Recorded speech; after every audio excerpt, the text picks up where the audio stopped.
Welcome to the ScaleX Insider podcast. I'm really delighted to have you on the show today. Hey, Brendan. Thank you so much for having me. You're very welcome. Look, we've been chatting off air. You know, our vision is to inspire, connect, and enable millions of ambitious leaders of small and medium-sized enterprises to scale with purpose. So I always open up the show with this question to our guests. What does scaling with purpose mean to you, Jodie? Well, first of all, I love just the line scale with purpose. I think to me, it means that your foundations are in place, you've tested the hell out of them, and you're ready to hit the next level and take what you've created even further. I think the with purpose aspect of it says that you genuinely believe that you are onto something. You're not just trying to grow something that might not actually work. You know it will work, and you're super excited to take it, turn it bigger, and create something bigger than you. I also think that scaling with purpose isn't trying to hit some arbitrary metric. You're not trying to just hit a revenue metric or a headcount metric or, like a monthly income goal. I think it's more about seeing what you're capable of, and that's you and your business as well. Yeah, I love that. I really love that. So we're going to get into a little bit of that because you scaled your previous business with purpose and decided that the acquirers were better suited to actually take it on and develop the vision that you had created. So for those who may not be aware of your background, Jodie, which is a wonderful background, can you share a little bit for our listeners and how you ventured into entrepreneurialism and indeed the inspiration for your wonderful book, 10-year career? Yes, definitely. So I started a business at 22. It was back in 2011. I was fresh out of university and a graduate scheme. And being honest, I didn't have a clue. All I knew is that once I got one client, I could probably get two clients, and then I could probably get three, and then I could build a business from there. But it really was total beginner's mind. I was super naive. I didn't have this lengthy business plan. It was literally just two words: get clients. And so I went on this journey of just seeing what I could do and learning a hell of a lot along the way and making a bunch of mistakes along the way and then coming out the other side of those. So I know that when I was there at the time, looking forward over the next 10 years of that career and that business, which was a social media agency, it didn't make too much sense at the time. But when I look back, it makes complete sense. It's almost like it was planned and it did have a method to the madness. And so the four really distinct stages are what makes up the 10-year career framework, which we'll talk about later. But when I was about 3 years into the agency, I realized that I'd set it up to create myself freedom. And I didn't actually have any freedom because I couldn't go on holiday. And I really, really wanted to go on holiday. So that's when I set about systemizing my business and turning it into what I would probably call a lifestyle business, where it allowed me to travel the world, compete in a sport, do a bunch of other stuff, including writing, but the business was still growing in the background. So I sold it in 2021 after just under 10 years. While the sale was going through, I was so impatient. I had all this energy and I didn't want to follow up the lawyers. I didn't want to follow up the buyer too much because I just thought I would annoy them. And I didn't think it would be very effective anyway, because if you've ever tried to follow up lawyers, you'll know that nothing really works. So I decided instead to channel this energy into writing a book, and that was 10-year career. And books have been such a huge part of my journey. I feel like every time I've had a breakthrough or something that has led to a change in my business or life, it's been from a book. So I was really keen to add my story into the mix and take what I've learned and turn it into this kind of toolkit that other entrepreneurs could use to do a very similar thing. Yeah, I love that. And we'll put a link to your website in our show notes, because I first connected with you through your work on Forbes. And you're a wonderful writer, and you've, for such a young person, we were chatting off air, the insight that you have, the self-awareness that you have around the importance of mindset is really compelling and really inspiring. I mean, I've pulled a quote from your book, and it's a great insight right at the start of it. Humans act out of desperation or inspiration to move away from pain and towards pleasure. In between both is a comfy middle ground where the pros outweigh the cons and things are just fine. There's not enough pressure to move either way. Many business owners remain caught in the place and never push on. Now, this really resonates because anyone who's been listening to the show for a long time will know that I cite lack of ambition from a Scale Up Institute survey as the single biggest impediment to why leaders don't scale businesses. And this is because a lot of them find that comfy middle ground. So let's get into that a little bit. Do you think that's one of the biggest challenges that entrepreneurs face, despite all the noise out there about the economy and recession and everything else? Is it in the mind? It's all in the mind. First of all, that is so freaking cool that you just read my book out to me. I don't think I will ever get tired of that. So thank you. There's so much I can lift out of it. It's brilliant. It's real gold. So well done, you. So I do think that one of the biggest challenges can be apathy and comfort, because it's so easy to be stuck in this comfy place. I definitely was there, and I know so many business owners are there. Maybe it's the place where they've replaced their salary. They're earning a comfortable amount every month. They've got into this comfy way of living. They can probably run their business pretty easily. So where is it? Where is this drive to do more with it when you don't really have to? And I think I realized that this was the case for many business owners quite early when I started going to a networking group. So it had 50 different members. We would meet every Thursday at 6:15 a.m. I did it for 3 years. It was, well done, you. It was amazing. And I really loved all the members. But what I realized was that many of them weren't really having a year that progressed. They weren't really having a 10-year career that progressed. They were just having the same year 10 times. And they were solving the same problems, getting frustrated at the same things, having the same wins, but just weren't really moving forward. And it was almost that they had less progression than they would in a job. And that to me seems crazy, because they'd mapped out their own journey. They'd got their own clients. They'd got everything on their terms. And then they were still falling into these patterns that are just, 9 to 5. Oh, you go to your office, you come back, you do this, you do that, you take bank holidays. And it's like, it makes no sense. Like, you've planned this. Why aren't you planning every single part of your life? So that's the comfort that can trap you if you don't question it. So for me, it was like, okay, I'm in this comfy stage. What do I do now? Work out if it's just that you're bored with where you are right now. Work out if it's that the next level up seems like a bit too much effort. I think it's not always a bad thing if you know that you don't want to grow or you don't want to scale, because you could always just have a lifestyle business and do the same thing, and that's fine. But at least make it intentional. Don't just make it this thing that happens by accident.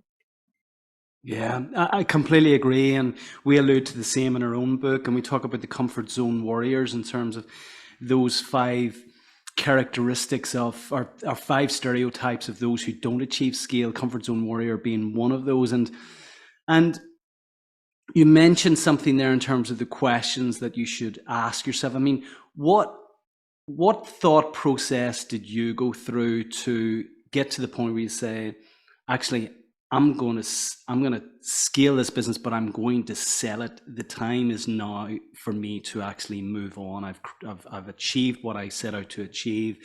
Let's say my unique ability now is no longer best served within this business, but is best served elsewhere. What was the questioning that went on there, Jodie?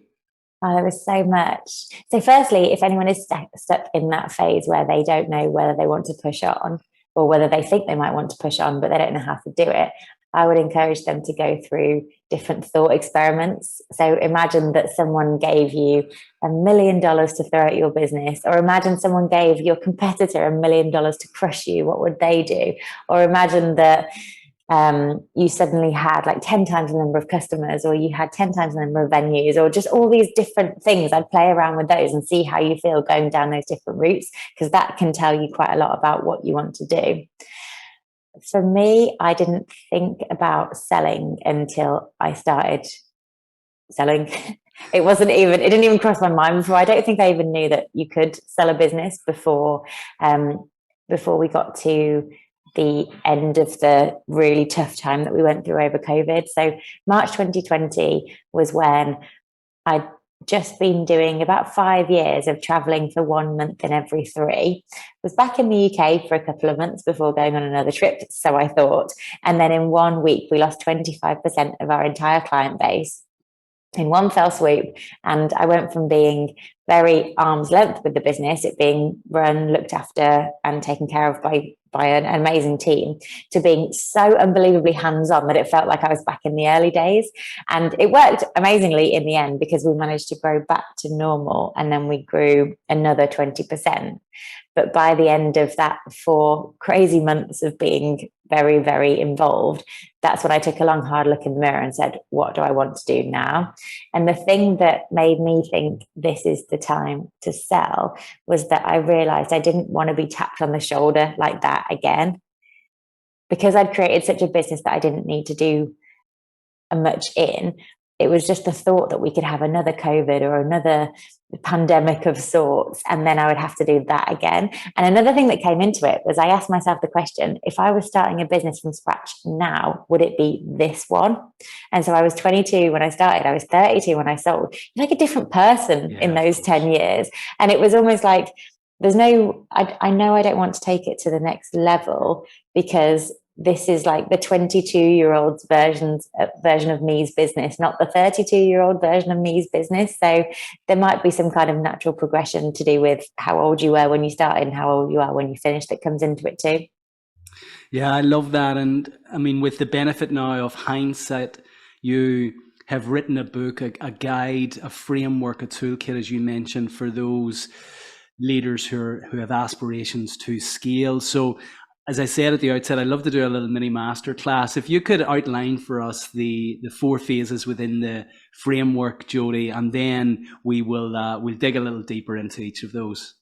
Yeah, let's do it. So 10-year career is the idea that your whole career doesn't have to take 40, 50, 60, 70 years. Yeah. You can live your life and career in 10-year chunks where you can completely reinvent yourself in every single stage.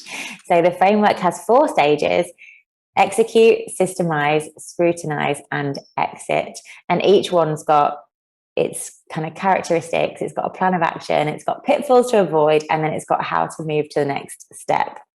So we'll start with execute, because that's the first and that's the most exciting. That's where all the fun happens, let's face it.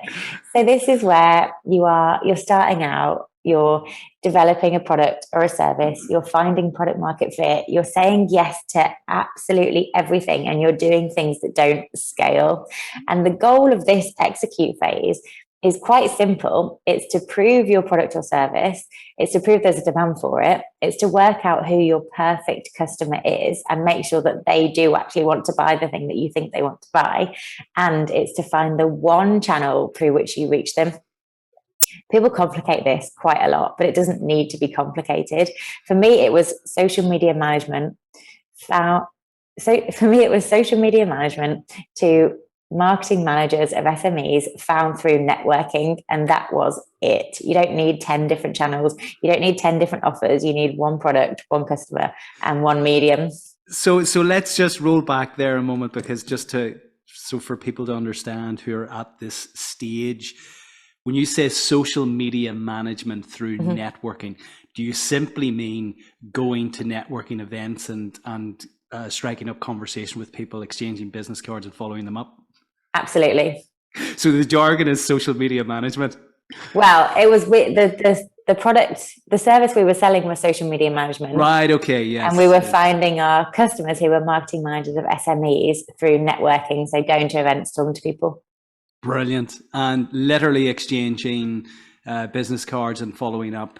Yeah, it sounds really old-fashioned now, doesn't it? But yeah, business cards, handing them out, shaking hands, organizing calls, organizing meetings, getting them signed up. That was our medium.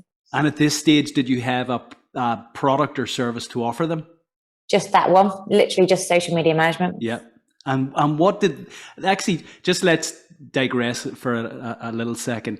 What is that, and how important is that in the context of actually creating a funnel and creating warm leads, because, you mentioned the importance of sales. Everything is about selling in your book. So, just to kind of divert a little bit to get into your specialism, how important is social media management? Especially, there's so many channels, and it would be remiss of me having you on, who has grown social media or a digital agency, not to ask this question. What can, those SME leaders who are trying to do so many things at the moment, what should they focus on in terms of developing the kind of the front of funnel warm lead generation? What channel? How do they go about it? Great question. I mean, this evolved over the course of having my agency. Back in 2011, we were setting people up on social media. They didn't have anything. We were creating no Twitter Facebook, handles. yeah, no Twitter, yeah. Yeah, and starting it from scratch. And then by the end, it was more so that we were finding out where they should be present. And that almost had its own little 4-stage plan, because it was being a little bit present on many different things, testing the hell out of everything, and then doubling down on one and trying to find that one that just kept on working. And that's probably even now still the advice that I'd give to people. Find the one, your unique set of skills and the unique way that you deliver information will be very well suited to one platform. So just keep going until you find it, and don't worry about the others. Yeah, this is really interesting, actually, just in the context of this podcast. Obviously, it's recorded for audio purposes predominantly, but we repurpose the content and put it onto YouTube, create YouTube shorts, onto TikTok recently, on Instagram. And it's really exciting to watch how some channels like Facebook just don't work, but others like TikTok are just flying. Mm-hmm. So back to the point of testing, is there a structured way to go about that, Jodie, or is that just about kind of tracking the numbers and seeing what content has really resonated? What do we do there? Track the numbers, put them in spreadsheets. Don't rely on anecdotal evidence. Don't rely on feelings. Look at it and work out, what have you changed? What has that led to?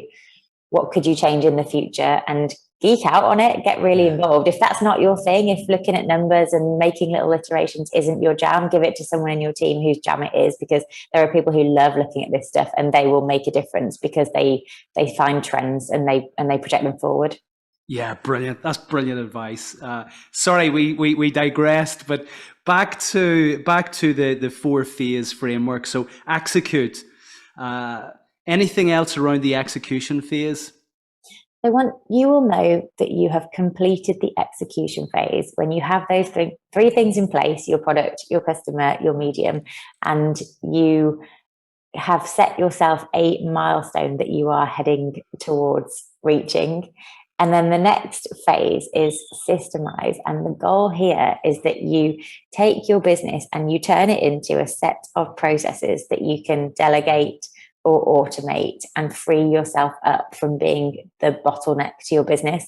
So in the execute phase, a lot will probably be running by you. You'll have to make decisions. You might still be carrying out one of the main business processes that you've got. But in the systemize phase, the goal is to take this out of your hands, free up your time, and allow your business to grow without you having to be around.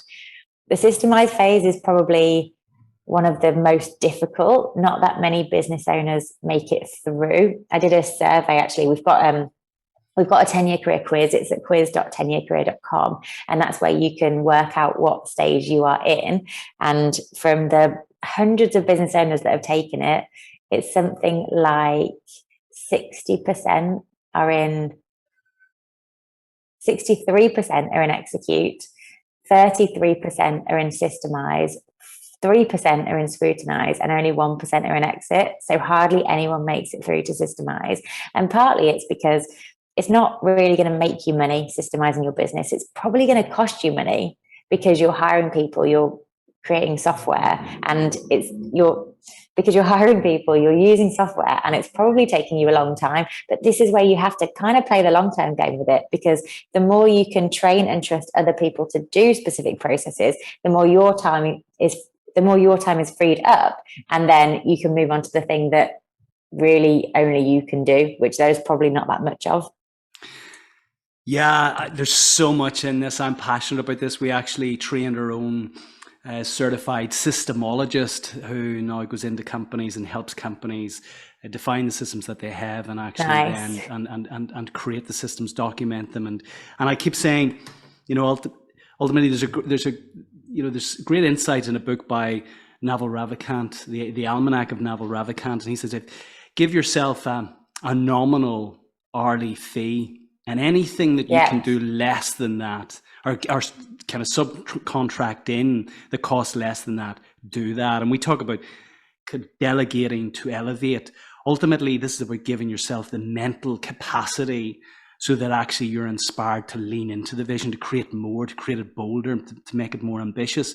So actually coming back to the importance of the 10-year career here, Jodie, how important is it to look 10 years out?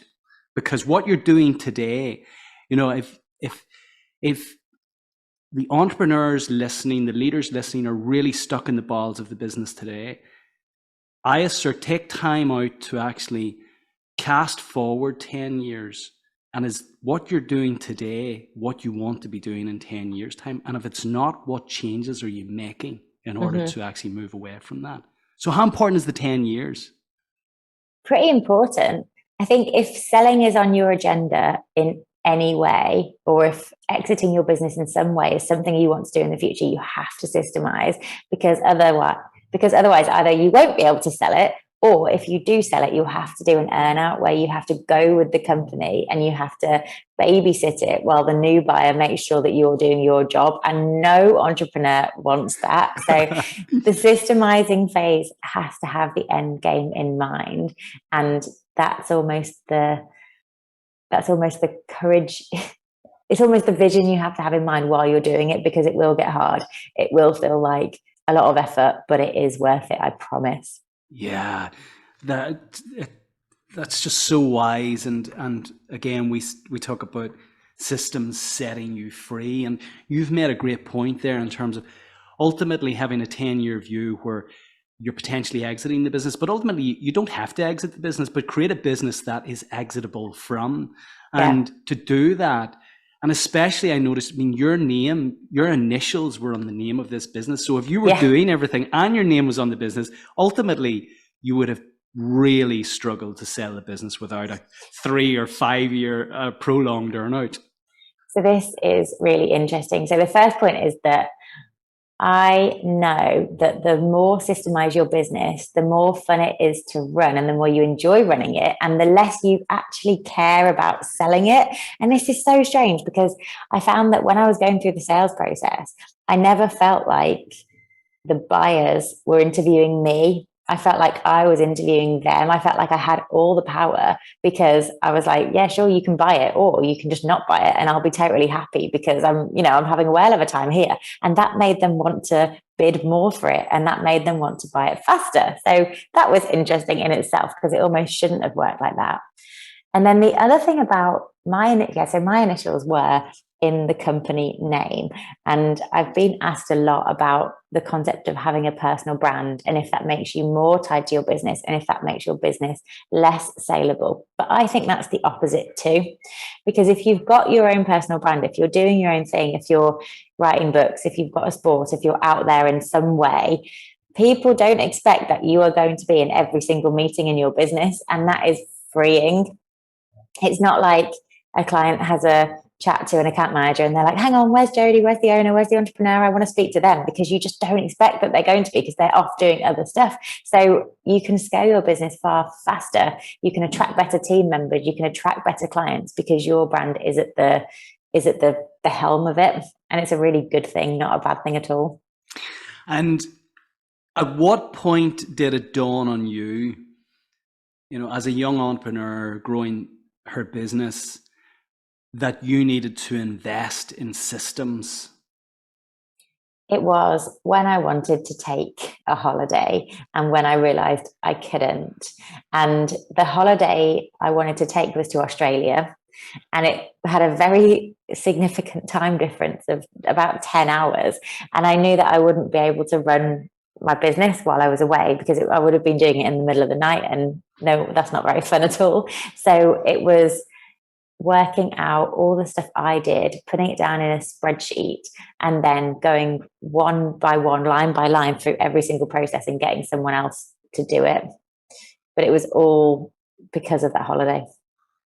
Brilliant. So, sage advice to all the leaders and entrepreneurs who are listening. If you want a holiday and you don't want those 3 mobile phones you're currently carrying to be buzzing the whole time, then implement systems within your business.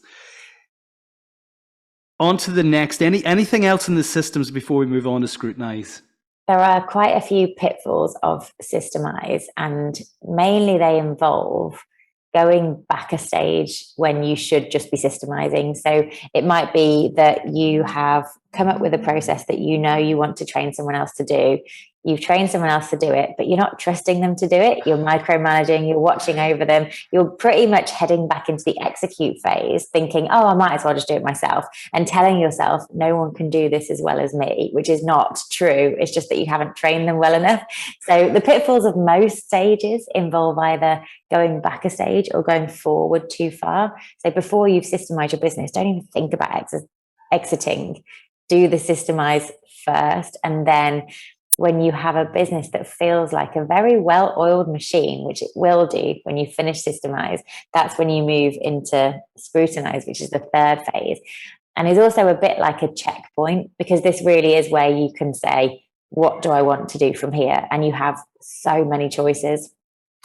So before we get into that, something that you've mentioned, which is so critically important, I hear time and time again about the owners, the founders, the entrepreneurs, the leaders believing that only they can do certain tasks, carry out certain processes. What practices or disciplines did you embed to manage yourself, to stop yourself from micromanaging, to allow you to move on to the next stage? One I can think of is I realized that there was a difference between someone doing something wrong and someone just doing it different to how I would. Because doing it different is fine. You want variety. You want other people to come with their spin on things, but you can automatically go, oh, well, I wouldn't have done it like that. And then you can go, oh, well, I'll need to do it my way then. And then that's when you head back into execute, when you should be systemizing. That was the main one. Yeah. Brilliant. So moving on to scrutinize then, what you're saying, actually in the stats that you shared, only 96% who have conducted or taken your little questionnaire, and we'll put a link to that, only 4% get to the scrutinize and exit stage is what we're saying from what you've seen. Yes, 4%. Incredible. Hardly anyone, because they don't make it. Well, lots of people don't leave execute. They don't even make it to systemize, and then far fewer get through to scrutinize and exit. Yeah, it's lonely at the top. Yeah, well, this goes back, Jodie, I was sharing with you at the outset, the latest stats suggest that less than 1% of small and medium-sized enterprises in the UK, and there's 5.7 million small and medium-sized enterprises in the UK, 400 million globally, less than 1%, 0.6% are actually achieving scale. So, this is where we're really getting into the scrutinize stage. So the stats are nicely aligned there. Yeah. But, disappointingly, they're aligned because too few businesses are achieving scale. So what do we do then in the scrutinize phase? There are so many options at your disposal when you're in the scrutinize phase. It's a really, really good problem to have. So you could decide that you want to sell and then move through to exit. You could decide that you want a new challenge in the same business. So the person who bought my agency, he decided that running agencies was his jam. He loved running his. So he bought a bunch of other ones, including mine, and he headed back into execute, but just on a new higher level. So that was his scrutinize phase, and that's how he concluded it. Or you could decide, like I did, that you want to run a lifestyle business, and now your business is systemized. You want to hang back, you want to travel, you want to do other stuff, and that's totally fine too. Or you could decide that you want a completely different challenge in a different type of business, but you still want to own your business. You don't want to run it, but you want to own it. So then you still move to exit, but you're not necessarily selling. You're just truly removing yourself from the business, which is quite difficult, but is doable. Yeah, and we'll pick this up in the exit phase, but how, well, yeah, let's move on to the exit phase. And then I want to come to a question around founder syndrome and the challenge that founders have in detaching themselves from the business. Sure. So exit is either where you sell your business, and there are 20 ways of selling your business. You could do a management buyout, you could sell part of it, you could there's loads of ways of selling it. Or it's where you exit from the day-to-day operations, but you continue to own the business. This is tough, and this requires a lot of boundaries to work out what truly constitutes an emergency that requires your attention and what doesn't. Because if you don't set those boundaries, someone else will decide what they are, and they might call upon you to put out fires that you believe that they should be putting out. Yeah, there's a number of things here just in relation to founder syndrome, and this challenge that founders have, which ties them, or they believe their entire identity is wrapped up within the business.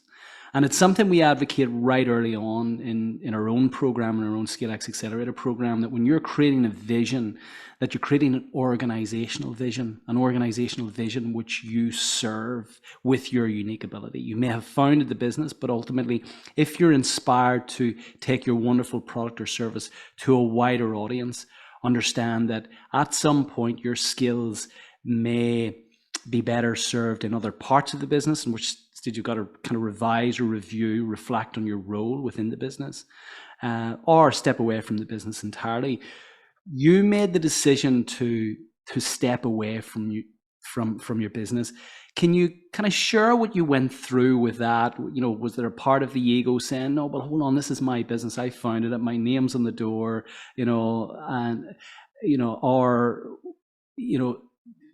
you shared early on that you'd went through a challenging time in 2020 and you felt you didn't want to go through that again. But I'd love to get your insight, Jodie, in terms of, was there a journaling there? Was there a lot of meditation, listening to your muse in terms of what to do, to actually make the decision to step away because you felt that your skill set wasn't best served now in the business? It was mainly from seeing how amazingly the team did through the summer of 2020, when we managed to grow back to normal and grow even more. And there was a part of me that was thinking, if I go back to running this like a lifestyle business, does that do them a disservice? Because I think that they're capable of more than being the people in my lifestyle business. So that was the question that retrieved the answer that was, you should sell the business. Yeah, but I mean, that's, in many respects, it's selfless. Was there any part of you that felt an egoic attachment to the business? Did you wrestle with that at any stage? I think I was quite excited by the prospect of selling it once I realized that that was a thing I could do, but mainly because I didn't know that many people who'd sold their business. It sounded like fun. I liked the idea that it could be this clean slate almost, because I had a feeling I wanted to do other things, but I didn't know what. But I think as long as everyone I knew associated me with being the owner of that business, I thought, I am a bit tied to that, and I can't then go do other things, because if you go start another business, then someone's like, oh, cool, but what about that one? And I wanted to remove the, oh, but what about that one? Because I wanted it to be, well, that one's sold. This is what I'm doing now. Yeah. And what I often say to founders or entrepreneurs, leaders going through the same challenges, ultimately you recognize and acknowledge you owe it to your team to create the vision for the organization to grow and for them to grow with the organization, because I feel we're all wired for growth. And you've referenced this in the book, it's dotted all around your book in terms of the need for us, the innate desire to grow. So recognizing that if you're actually impeding that growth is so critically important. And well done you. I want to touch on something, because for those who are watching this on YouTube, they may not necessarily link you to powerlifting. How did you get into powerlifting? I got into powerlifting through running at first. I started going to the gym and lifting very, very light weights to help my running.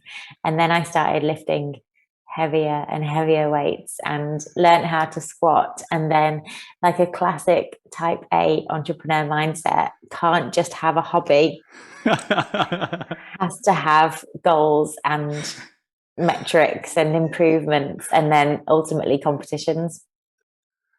Yeah, I'm smiling because this so resonates. My wife rolls her eyes whenever I say I'm starting something new, because it can't just be go to the swimming pool. It has to be Yeah. turned into an Ironman triathlon. It can't just be kind of do a little bit of martial arts for fitness. It has to be kind of a journey to get a black belt, and so this really resonates. But undergirding all of that is a desire to maintain a level of physical fitness that seeds really and undergirds mental strength. How important has that been? Whilst we're smiling about the kind of type A, but how important is kind of physical health in this entrepreneurial journey to seed that strong mental health and resilience? I think it's huge. I think if you know, it's part of knowing what you're capable of. And if you are improving in the gym, if you're capable of lifting more in your squat, your bench press, and your deadlift, or whatever your chosen disciplines are, then it gives you such confidence for everything else in your life. And you feel like you can tackle more in a work situation. You can deal with bigger fires and bigger problems because you know that you've got the strength elsewhere. I feel like lifting for me is meditative as well, and I'm completely switched off to work when I'm doing it. So maybe that's cool that it gives my default mode network a chance to whir away thinking about work stuff, but I'm not doing it consciously. And I like that there's a non-negotiable in my diary every once or twice a day, and there's no way I would ever miss it for any work thing. So it puts work in a constraint, which means that it can't just expand all day. It has to end at some point, which means I make more time of the work, which means I make more of the time I make available for work. Yeah, so ultimately you're more productive in the time that actually you've scheduled for work. And just something in that, I mean, you're clearly really disciplined. How important is managing, well, you mentioned in your book kind of creating the life that you want, just, and that personally and professionally. How important is having the vision for both what you want at a personal level and at a professional level so critically important? And then how does that inform your diary entries on a weekly basis? Yeah, really good question. So I talk a lot in the book about living by design compared to living by default. And a big part of that is having a really clear version of what success looks like to you. And a time when this became really clear fairly recently is when I wrote a different book called How to Raise Entrepreneurial Kids with a co-author called Daniel Priestley, amazing guy, but we have such different versions of success. And so we get on really well. We wrote a really cool book, but we don't want the other person's version of success because it's very unique to us. And if I just followed his version of success, I would end up living a life that I ultimately didn't want to live, and he would do the same with me. So you have to know what your own is to be able to interact with people, because he's so happy with his life that he can't understand why other people don't want all these things that he's put in place. But it's just not someone else's jam, and that's fine. But if you didn't know, you would be flitting around, you'd be swayed by other people, you'd be confused by what you saw on Instagram, and you'd start to live this life that wasn't yours. So it's defining it first. And a lot of the time, this could just be a simple question: what do I want? At the top of a blank piece of paper, first thing in the morning, before you've checked your phone, before you've spoken to anyone, and free write on it and keep doing it. Don't edit, don't look at what you've written, just write whatever comes into your mind and get this clear sense of who you are and what you want. What are the questions that you journal on the most? Oh my goodness, there's so many. I share a lot of these actually on my Instagram, on my reels, but I often start journal entries with what do I know for sure? And then it will just be a bullet point list of whatever I feel like are the truths that I have for that day or that week. I love what do I want? I like what if this was easy? I liked what could I do now? I like things like what are my options? Because I love the thought of having all these different things down that you could do to remind yourself how much choice you've got, and then almost crossing them out one by one until you work out what you should do, which by now is probably obvious. So yeah, there's loads. It's always question. I'm obsessed with different questions because every answer has a question that retrieves it. Brilliant. And how important is journaling to your daily practice and the success that you've had? It's really big, and having a journaling practice then turned into writing for entrepreneurs. So when I first got my column for Forbes, I didn't really know what to write about at first, but I looked through my journals and I realized that all the different challenges that I'd been wrestling with were the same challenges that every other entrepreneur had. So that's when I started turning my solutions to my own challenges into articles that could help other people. And it felt quite scary. It felt quite raw putting that stuff out there. But then the feedback I got was from entrepreneurs who were saying, it's like you're in my head. It's like you're talking to me. How did you know? And it's like, but I was talking to me. I was in my head, but we've just all got the exact same problems. So yeah, they helped a lot. And so it definitely contributed to lots of my business success. And if you could go back now, your book is clearly that guidebook to that you wanted to put in the hand of 22-year-old Jodie. For those who haven't read the book, and I encourage people to read the book, but if there was only 3 things that you could share with 22-year-old Jodie, specifically in relation to the business. We'll come to the timeless takeaways in our close, but just 3 things in relation to the business journey, that entrepreneurial journey that Jodie was about to take. What 3 things would you share with her at that point? Okay, number 1, what has really helped me is thinking of life and work as a game. And you win the game by always remembering that it's a game. I think that the best decisions are made and the best times are had when you don't take yourself too seriously. So everything's a game, everything's an experiment. We're all just playing, we're all in it together, we're all just trying to win the game.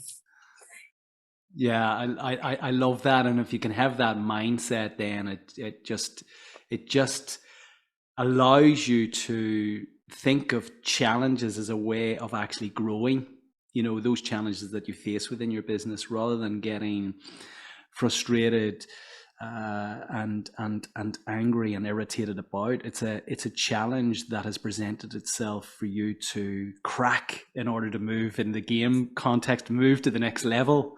Yeah, exactly. Levels. And you can kind of think of yourself as a video game character who runs and jumps and their energy bar goes up and down and they're just having a whale of a time. So that's number 1.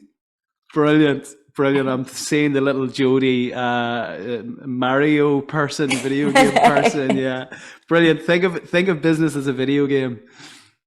So number 2 is that confidence is a multiplier of every other quality. So think of attractiveness, intelligence, humor, all of these different qualities you can have. You could be a 7 out of 10 for all of those things, but confidence will make you seem like a 10. So it leads to better relationships and more opportunities and bigger success. So I think if you're going to work on anything, make it confidence, because it's a multiplier of everything else that you have going for you. Oh, I love that. And what have you done, at times where your confidence is really taking a rattle, really taking a battering, and you're questioning why you're doing what you're doing? What's your default to get your confidence meter, that confidenceometer back up again? This is such a perfect question because this leads into number three, which is I like this idea that there are two versions of you. So there's like a higher self and a lower self, or you can, I mean, name them, like name the higher self version and name the lower self version, so that you can recognize when each of them is running the show and define each one. So your higher self, or your kind of goddess version or alpha version, or whatever you want to call it, it's like that's the confident, happy, like excited, friendly, non-competitive, competent version of you. And then your lower self, or your lizard self, or your, the one that is just the angry, scared, anxious, frustrated, impulsive version of you. Know what they are and know which one you're bringing to the show, and then try and not be the lower self version. And the awareness is sometimes all it takes to move to the higher self version more often. So I have like a intervention list, which might be write a journal entry, or go for a walk, or speak to a friend who inspires me, or something like that. But over time, you don't really need the interventions, because you can just go, oh, it's my lizard brain, and then you get back into the higher self version like straight away. Brilliant. I'm always curious to pose this question to the high performers who I have the pleasure of speaking to on the show, about their kind of the rituals, their habits, their daily practices, which really seed high performance in their personal and professional lives. You're a high performer. We've alluded to the practice of journaling, which has been really important for you. Describe your morning routine for us. Okay. Morning routine looks like alarm goes off, I don't snooze it, and then I get up, and then I normally eat some things first, because I start work at about 7 a.m. I work till about 10, and then I train at about 10:30. So those 3 hours are my deep work, focus, writing, the stuff that is just super important not to be disturbed. And then I'll go train. And then the afternoon's more like meetings and podcasts and more kind of manager style work, where it doesn't matter so much if you're distracted. And then I go train again, and then I have food, and then I will chill out with friends, or watch a movie, or stretch, or do some other stuff. Brilliant. And tell me, in terms of your evening routine, do you shut off the phone early? How do you prepare to ensure that you're getting that kind of deep rest? Yeah, I don't keep it in my room overnight. I put it on airplane mode, just charging somewhere. But yeah, that happens. That happens pretty early. I try and not be messing around on my phone past like 9 p.m. probably. Oh, well done, you. So, is there anything else before we move into the close, Jodie, within the 10-year career and the framework that you outlined that we haven't picked up on, or any insight that you would like to share with some of the younger Jodies who are listening today, in relation to supporting them through the phases and helping more leaders move into that scrutinize and exit if that's what they are inspired to do? This is where you might need to edit a pause out. Yeah. This is my mop-up question. We've maybe covered lots anyway, so. Just thinking about. So, one thing. Let me just think of how to answer it. One thing that's covered in the book at the front in quite a lot of detail is about how we are led out of thinking for ourselves. And I think that that's really important to setting up a 10-year career, because we are almost brainwashed into thinking that certain things should be a certain way. So moving house should be stressful, or a breakup should be upsetting, or a promotion should be exciting. But if you just reframe all those things, they could be completely different. So moving house could be freeing. A breakup could be a relief. A promotion could be a really bad thing, because now you're tied further into a job that you can't escape from. So every single concept doesn't have to have the effect that everyone thinks it should, and your career is one of those. So it's like every business decision, every time you go, oh, well, this is the way it's done, it's like, but is it? It might be the way it's done, but is it the best way? Is it the way that's going to serve me and my career and getting out of this in 10 years? And often the answer is to do it a completely different way, but you have to create yourself that questioning mindset to even realize that there is another way. So Jodie, look,